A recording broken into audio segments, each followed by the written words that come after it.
जय हिंद।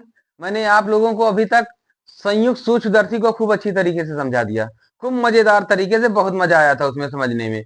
बस संयुक्त सूक्ष्मदर्शी क्या होता है? जो छोटी वस्तु को देखने के लिए प्रयोग किया जाता है, छोटी यानी धूल से भी कम आकार की। और खगोलीय दूरदर्शी, खगोलीय दूरदर्शी, दूरदर्शी है ना, जो दूर स्थित वस्तु को देखने के लिए जिस दूरबीन का प्रयोग किया जाता है उसे खगोलीय दूरदर्शी कहते हैं। क्लियर है? बस समझ गए। खगोलीय दूरदर्शी में और संयुक्त सूक्ष्मदर्शी में फर्क क्या होता है? संयुक्त सूक्ष्मदर्शी की अवदृश्यक लेंस छोटी, नेत्रिका बड़ी होती है। इसमें अवदृश्यक लेंस बड़ा, नेत्रिका छोटा होता है। इतनी बात समझ गए? देखिए यहाँ पर अवदृश्यक लेंस बड़ा, वहां पर छोटा था, है ना। और बस दोनों में फर्क क्या है? समायोजन दोनों का दंतोर चक्र की सहायता से इसे आगे पीछे खिसकाकर इस तरह करते हैं कि आंख पर बनने वाला क्रॉसतार आसानी से दिखाई पड़े, है ना। समायोजन दोनों का सेम है ना। तो इसके बाद हम आइए देखते हैं कि खगोलीय दूरदर्शी, खगोलीय दूरदर्शी क्या होता है? वह दूरदर्शी जो दूर स्थित वस्तु, यानी दूर स्थित कहां? अनंत पर, अनंत पर स्थित वस्तु का प्रतिबिंब बड़ा व स्पष्ट दिखाई देने के लिए करते हैं। इतनी बात समझ गए? फिर इसकी संरचना, संरचना क्या होता है? इसमें धातु की एक बेलनाकार नली से में बड़ी फोकस दूरी, जो बड़ा होगा तो उसमें बड़ा फोकस दूरी होगा, है ना। बड़ी फोकस दूरी का द्वारक का लेंस होगा, है ना। इसमें जो लेंस लगा है बड़ी फोकस दूरी का लेंस लगा हुआ है ना। तो इसका द्वारक भी बड़ा होगा, है ना। भाई बड़ा है तो इसका द्वारक भी बड़ा होगा। देखो इसका द्वारक भी बड़ा है इसकी अपेक्षा, ठीक है ना। तो बड़ी फोकस दूरी और बड़े द्वारक का उत्तल लेंस होता है जिसे अवदृश्यक लेंस कहते हैं।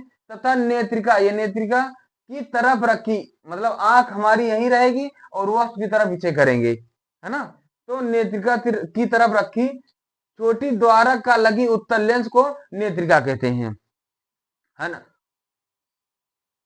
हाँ, समझ गए ना इतनी बात? तो इसको समझिए। इसके बाद समायोजन, समायोजन में क्या? दंतोर चक्र की सहायता से इसे हम इस तरह खिसकाते हैं कि आंख पर बनने वाला क्रॉसतार हमें आसानी से दिखाई पड़े, है ना। बस इसी तरह इसमें बस वही जो अवदृश्यक लेंस में लिखना है वही यहाँ भी लिख देना।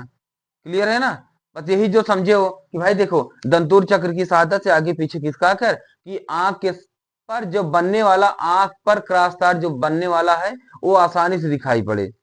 बस यही हमें करना है। इतनी बात समझ गए? फिर इसके बाद आइए देखते हैं प्रतिबिंब का बनना। प्रतिबिंब का बनना पहले इसे हम पूरी तरह समझ लेते हैं।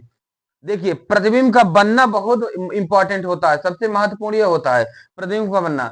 माना एक अनंत पर रखी वस्तु, अनंत पर रखी है वस्तु ए बी के सामने एक खगोलीय दूरदर्शी रखा जिससे पहली किरण प्रकाशिक केंद्र से होकर गुजरेगी, जिससे पहली किरण प्रकाशिक केंद्र से होकर गुजरेगी, जो प्रकाशिक केंद्र से जाती है बिना विचलन की जाती है ना। तो बिना विचलन के सीधा निकल गई तथा दूसरी लेंस पर पड़ी। यहाँ पर प्रकाशिक लेंस से गई थी, है ना, तो नहीं विचलित हुई, है ना। लेकिन यहाँ पर इधर पड़ी है तो यहाँ विचलन तो होगा ही, है ना, इस लेंस पर। तो इस लेंस पर पड़ी तो ये विचलित हो गई, ये देखो इस दिशा में विचलित हो गई, है ना, ये विचलित हो गई। तथा एक दूसरी किरण वस्तु से जो अवदृश्यक लेंस पर जाकर पड़ेगी, पड़ने के बाद अपने मार्ग से कुछ विचलित हो जाएगी, है ना। देखो विचलित हुई, लेकिन पहली किरण को जिस बिंदु पर काटती है वहीं पर इसी वस्तु का एक छोटा उल्टा वास्तविक प्रतिबिंब, देखो छोटा उल्टा वास्तविक प्रतिबिंब, इसी वस्तु का छोटा उल्टा वास्तविक प्रतिबिंब A1 B1 बना, वास्तविक, है ना, आभासी नहीं, देखो वास्तविक है ना। तथा इसी तथा इससे किरण देखो जाकर ये जहां जाकर पड़ी है ना, पड़ने के बाद लेकिन हमें इस लेंस नेत्रिका की वजह से हमें दिखाई देगा कि इसी किरण का जो ये प्रतिबिंब बनी है, इसी किरण का कहीं लेंसोय के अंदर एक इसी वस्तु का एक बड़ा प्रतिबिंब A2 B2, जो बड़ा आभासी नहीं, जो बड़ा वास्तविक प्रतिबिंब, देखो वास्तविक प्रतिबिंब A2 B2 बना, है ना। समझ गया भैया? बस यही हमें लिखना है, जो समझ गए हो वही लिखना है। क्लियर है?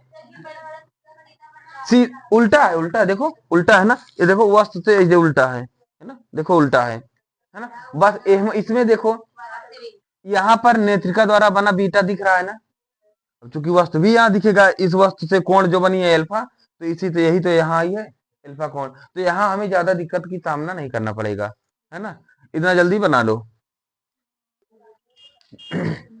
अब देखते हैं, चलिए प्रतिबिंब का बनना, प्रतिबिंब का बनना मैंने समझा दिया। पहले एक शॉर्ट में ये समझ लेते हैं कि प्रतिबिंब के बनना में क्या क्या है, हमें क्या क्या जरूरत पड़ेगी। मान लेते हैं वो हमारा क्या है, अब दृश्यक लेंस समझा दिया, ई क्या है नेत्रिका, ए बी क्या है दूर स्थित वस्तु, ए डैश बी ए वन बी वन क्या है दूर स्थित वस्तु का छोटा वास्तविक प्रतिबिंब, है ना, इतना समझ गए। ए टू बी टू क्या है, ए वन बी वन का नेत्रिका के कारण बड़ा ए वन बी वन से सॉरी ए वन बी वन से बड़ा उल्टा हुआ वास्तविक प्रतिबिंब, ठीक है ना। अब फिर इसके बाद ये तीनों समझना, एफओ क्या है, एफओ हमारा यहां से ये जो प्रतिबिंब बनी है इनके भी इसके बीच में, ये देखो ये इनसे और इनके बीच की दूरी, ये कोई के मत समझना, ये के नहीं है, ये तीर है, एरो है ना, नहीं तो इसे के समझ लो, है ना। तो ये यहां से यहां के बीच की दूरी को एफओ कहे।